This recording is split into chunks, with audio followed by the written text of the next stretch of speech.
Hello, I'm Erik Robey. And I'm Karla Schaffer, and this is Anne Arundel County Week in Review. In this week's show, we'll take a look at some new programs airing this month and how residents can now recycle and give back to the community at the same time. Making headlines this week? Well, of course, the biggest news around the globe was the killing of terrorist leader Osama bin Laden by Navy SEALs in Pakistan. As you probably know, Annapolis is home to the U.S. Naval Academy. An amateur video of midshipmen celebrating the successful mission quickly went viral. The excitement also prompted visits to the Anne Arundel County 9/11 Memorial in Millersville, where residents came to pay their respects to those who died and reflect on the day that will live in infamy. Construction is set to begin soon on the second phase of the memorial, when contractors will add informational plaques, lighting, landscaping, and benches. They will also build a hero's path made of inscribed bricks donated by citizens. The deadline to purchase a brick is soon. It's May 15th, so if you would like more information on how to order a brick, call 410-222-7949. You can inscribe your name, the name of a loved one, or a message to the troops. County Executive Leopold said of the memorial, "We have already witnessed just how much a memorial like this means to people. It features real artifacts in the huge steel beams recovered from the World Trade Center. The community has really come together in a show of solidarity with our first responders and our military personnel." We have some good news for riders of the light rail and neighbors of the stop in Linticum. County Executive Leopold signed a memorandum of understanding this week with the Maryland Transit Administration, which will mean speedier police response to the station. Under the agreement, if a rider pushes one of the blue emergency buttons at a station, the call will go directly to Anne Arundel County Police, who are often patrolling in the vicinity. In responses to concerns from the community about crime, the MTA has also installed more cameras and increased its patrols at the station. County police say there have not been major incidents at the station, but they have been in constant contact with the neighbors surrounding it. They also have frequent bike patrols on the trains and in the areas served by the light rail.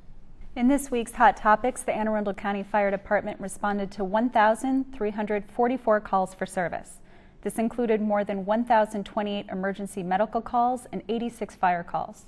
Well, 2 people were critically injured in an accident in Pasadena, and firefighters worked to control 2 suspicious fires that occurred within hours of each other in a Glen Burnie neighborhood. With us now to tell us more about these incidents is Division Chief Michael Cox. Chief? Thanks, Karla. The first incident occurred just after midnight on Friday, April 29, 2011. At this time, Anne Arundel County firefighters were dispatched for a reported motor vehicle collision in the area of 8049 Solly Road. The first unit to arrive on the scene reported a single vehicle accident with 2 occupants trapped. In this case, the driver of a Mini Cooper hit and sheared off a telephone pole, knocking out power to the area. The patients, a 23-year-old male and a 42-year-old female, suffered life-threatening injuries as a result of the incident. Crews worked about 20 minutes to free the 2 trapped occupants. They were flown via Maryland State Police helicopter to the University of Maryland's R. Adams Cowley Shock Trauma Center in Baltimore, Priority 1.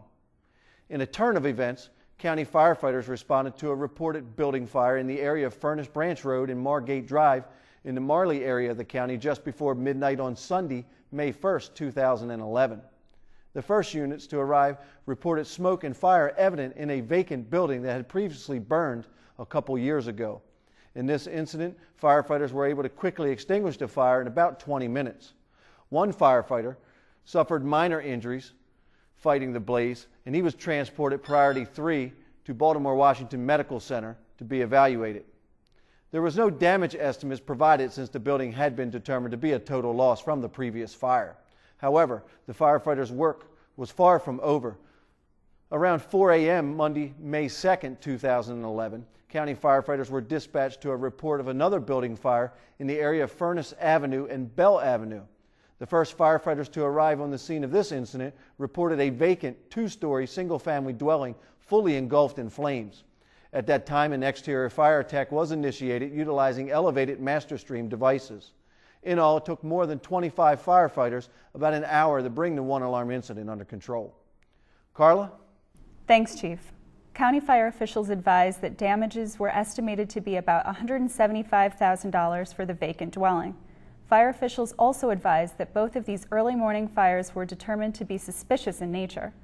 Fire officials are asking anyone who may have information about these incidents to contact the Anne Arundel County Fire investigators on the arson tips line at 410-222-TIPS.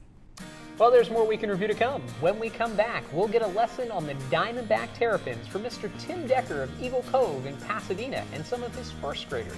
But first, take a look at the community calendar for what's happening around your county. Stay with us. We'll be right back.